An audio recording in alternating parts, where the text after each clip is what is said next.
Hello friends, I am Ashwin. Welcome to my chess channel. Today I will show you a great game played between Gioachino Greco versus an amateur.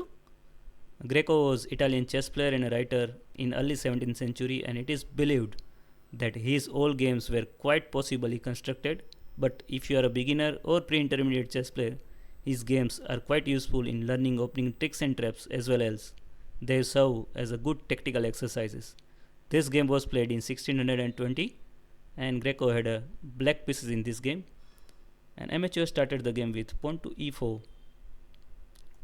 pawn to e5, knight to f3, knight to c6, and now bishop to c4, Italian game, and bishop to c5. Of course, this move is better than the knight f6, because if you play knight f6, then white could launch a really dangerous attack, say lolly attack or the fried liver attack with knight to g5. So bishop to c5, white just castled here.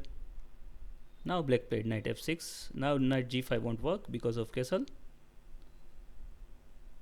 White played rook to e1, defending this e4, and black just castled here. White played pawn to c3. His intention is to play pawn to d4, claiming the full center, and here Greco played queen on e7, and this put some more pressure on pawn on e4 in case some exchanges occurred on a d4.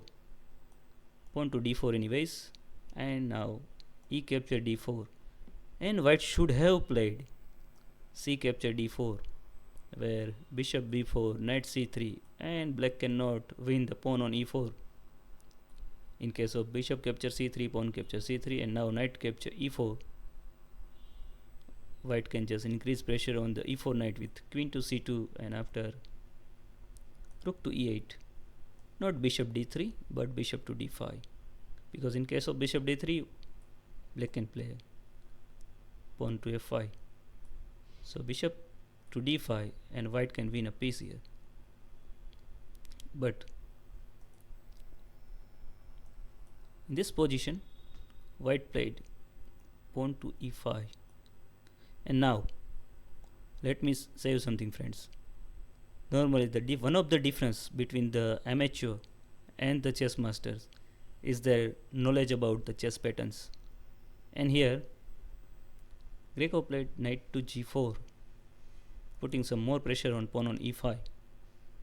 And if you look at the carefully, I already uploaded a video on Greco attacking setup in the playlist of real cool attacking chess tricks, right? Where knight g4 and bishop is on already a great diagonal, that is g1 a7, and if black managed to get his queen to h4, he would be having a really great attack. In this position, it would be better for white to play pawn to b4, but he played just pawn capture on d4, and what's wrong with that? Because there are two supports on the d4. Queen is already supporting d4, knight is supporting d4, and here comes the very cool sacrifice, that is knight capture on d4, and after knight capture on d4, queen to h4, and black has already achieved the Greco attacking setup, that is queen is on h4, knight is on g4, and his bishop is on c5. And white thought there is nothing wrong with this, okay, as he can play just knight to f3 in order to save this h2. Now pause the video here, that after knight to f3, how black could win.